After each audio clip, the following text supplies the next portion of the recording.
Praise the Lord. ஆண்டவரும் அருமை இரட்சகருமாகிய இயேசு கிறிஸ்துவின் நாமத்தில் நான் உங்களை வாழ்த்துகிறேன். மறுபடியுமாக கர்த்தருடைய பரிசுத்தமுள்ள சன்னிதானத்திலிருந்து கர்த்தருடைய பரிசுத்தமான வார்த்தைகள் மூலமாய் உங்களை சந்திப்பது மிகுந்த மகிழ்ச்சி. ஆண்டவருடைய பெரிதான கிருபையினால நாம் தொடர்ந்து சத்திய வசனங்களை ஆராய்ந்து அறியும்படி தேவன் நமக்கு கிருபை பாராட்டி வருகிறார். கடந்த வாரத்திலே நாம் ஆசியாவிலே நடந்த காரியங்களை நாம் தியானித்தோம். இந்த வாரத்திலே சமாரியாவிலே என்கிற தலைப்பிலே கர்த்தருடைய வார்த்தையை நாம் தியானிக்க போகிறோம். இந்த சமாரியாவை குறித்து ஒரு சிறிய முன்னோட்டத்தை நாம் பார்க்க போகிறோம். ஏனென்று சொன்னால் சமாரியா என்பது நமக்கு பழைய ஏற்பாட்டிலேயே துவங்கிவிட்டது.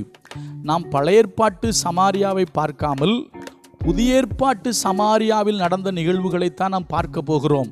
ஆனாலும் இந்த சமாரியாவின் தொடக்கம் எப்படி வந்தது, அது மாத்திரமல்ல சமாரியர்களை ஏன் யூதர்கள் வெறுத்தார்கள், ஏனென்று சொன்னால் இயேசு கிறிஸ்துவை குறித்து அவர்கள் நிந்தனையாக பேசும்போது கூட சொல்வார்கள், நாங்கள் உன்னை சமாரியன் என்றும் பிசாசு பிடித்தவன் என்றும் சொல்வது சரிதான் என்று சொல்லி இழி சொல்வார்கள். யூதர்களை பொறுத்தவரை சமாரியர்கள் இழிவானவர்கள், புழக்கத்திற்கு ஏற்றவர்கள் அல்ல என்பதுதான் யூதர்களுடைய நிலைமை. அதற்கு என்ன காரணம் என்பதை இந்த முதல் நாள் பார்த்துவிட்டு நாளிலிருந்து புதிய ஏற்பாட்டிலே சமாரியாவிலே நடந்த காரியங்கள் என்ன, தேவன் சமாரியாவிலும் எப்படிப்பட்ட காரியங்களை செய்தார் என்பதை வேதவசனத்தின் அடிப்படையில் நாம் தியானிப்போம். கர்த்தர் அதற்கு நமக்கு உதவி செய்வாராக. ராஜ்யபாரம் இரண்டாக பிரிந்தது. இஸ்ரவேல் என்றும் யூதா என்றும் கர்த்தருடைய சித்தத்தின்படிதான் சாலமோனுடைய தவறு நிமித்தம் கர்த்தர் ராஜ்யபாரத்தை இரண்டாக பிரிக்கிறார். 10 கோத்திரங்கள் தனியாகவும் 2 கோத்திரங்கள் தனியாகவும் சென்றது. அதில் 10 கோத்திரங்களுக்கு இஸ்ரவேல் என்றும் 2 கோத்திரங்களுக்கு யூதா என்றும் பெயர் இருந்தது. நீங்கள் கொஞ்சம் வேதத்தை ஆழ்ந்து வாசிக்கும் பொழுது நீங்கள் அதை பார்க்கலாம். அதில் சமாரியா என்கிற பட்டணத்தை கட்டியவன் யார் என்று சொன்னால் உம்ரி என்று சொல்லக்கூடிய ஒரு ராஜா. நான் வாசிக்கிறேன் பாருங்க அந்த வசனத்தை. 1 ராஜாக்கள் 16வது அதிகாரத்தில் அந்த வார்த்தை எழுதப்பட்டிருக்கிறது. அந்த வார்த்தை என்ன தெரியுமா? 23, 24 யூதாவின் ராஜாவாகிய ஆசாவின் 31ஆம் வருஷத்தில் உம்ரி இஸ்ரவேல் மேல் ராஜாவாகி 12 வருஷம் ராஜ்யபாரம் பண்ணினான். அவன் திர்சாவிலே 6 வருஷம் அரசாண்டு. இதற்கு முன்பதாக இந்த ராஜாவுக்கு முன்பு வரைக்கும் ராஜ்யபாரம் செய்தவர்கள் அரசாண்டவர்கள் திர்சாவிலே அரசாண்டிருக்கிறார்கள். யெரொபெயாம் சீகேமை கட்டி குடியிருந்தான்னு எழுதப்பட்டிருக்கோம். எல்லாவற்றையும் சொல்வதற்கு நேரமில்லை. கொஞ்சம் வேதத்தை ஆழ்ந்து வாசித்தால் வேதத்தின் ஆழங்கள் உங்களுக்கு புரியும். இப்போ இந்த உம்ரி என்பவன் சேமேர் என்பவங்கிட்ட இந்த மலையை வாங்குறாரு. நான் வாசிக்கிற பாருங்க 24. பின்பு சேமேரின் கையில் இருந்து சமாரியா மலையை 2 தாளந்து வெள்ளிக்கு வாங்கி அந்த மலையின் மேல் ஒரு பட்டணத்தை கட்டி அதற்கு மலையினுடைய எஜமானாய் இருந்த சேமேருடைய பேரின்படியே சமாரியா என்று பெயரை தரிப்பித்தான். இவன் யாருன்னா ஆகாப் ராஜாவுடைய அப்பா. இவனுடைய பெயர் உம்ரி. நீங்கள் கொஞ்சம் வாசித்து பாருங்கள். இந்த உம்ரி என்பவன் தான் சமாரியாவை கட்டியவன்.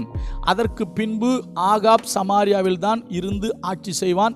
இப்படியாக அது தொடர்ந்து வரும். இதை நீங்கள் வேதத்தில் வாசிக்கலாம்.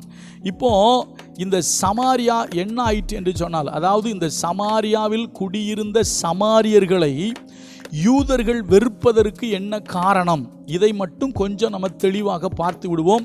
என்னவென்று கேட்டால், யூதர்கள் என்று சொல்லும்போது 2 கோத்திரம், அந்த பெஞ்சமின் கோத்திரமும் யூதா கோத்திரமும், இந்த 2ம் சேர்ந்ததுதான் யூதா என்று அழைக்கப்பட்டது. இவர்கள் 2 பேரும் சிறைப்பட்டு போவதற்கு முன்பதாகவே இந்த இஸ்ரவேல் கோத்திரத்தார் சிறைப்பட்டு போனார்கள். அது 2 பிரிவாக போனார்கள். கொஞ்சம் வேதத்தை வாசிங்கள், உங்களுக்கு புரியும்.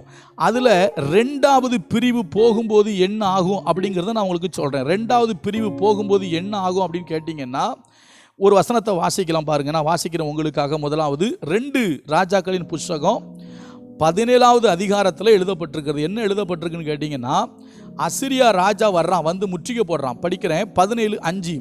அசிரியா ராஜா தேசம் எங்கும் போய் சமாரியாவுக்கு வந்து அதை 3 வருஷம் முற்றுகை போட்டிருந்தான். ஓசையாவின் 9ஆம் வருஷத்தில் அசிரியா ராஜா சமாரியாவை பிடித்து இஸ்ரவேலை அசிரியாவுக்கு சிறையாக கொண்டு போய் அவர்களை கோசான் நதி ஓரமான ஆலாகிலும் ஆபோரிலும் மேதியரின் பட்டணங்களிலும் குடியேற்றினான். அப்போ என்ன ஆயிட்டுன்னா, சமாரியா பட்டணம் முற்றுகை போடப்பட்டு சமாரியாவில் குடியிருந்த இஸ்ரவேல் ஜனங்கள் சிறைப்பட்டு போனார்கள். இவன் சிறைப்பிடித்து கொண்டு போனது மாத்திரம் அல்ல, அடுத்த ஒரு வேலை செஞ்சான். அதில் தான் யூதர்கள் வெறுப்பதற்கு ஏதுவான காரியம் ஏற்பட்டது. என்னவென்று கேட்டால் வாசிக்கிறேன், 2 ராஜாக்கள் 17 உள்ளதை வாசிக்கிறேன் பாருங்க. இப்போ 2 ராஜாக்கள் 17:24 படிக்கிறேன். அசிரியா ராஜா பாபிலோனிலும் கூத்தாவிலும் ஆபாவிலும் ஆமாத்திலும் செப்பர்வாய்மிலும் இருந்து மனுஷரை வரப்பண்ணி அவர்களை இஸ்ரவேல் புத்திரருக்கு பதிலாக சமாரியாவின் பட்டணங்களில் குடியேற்றினான்.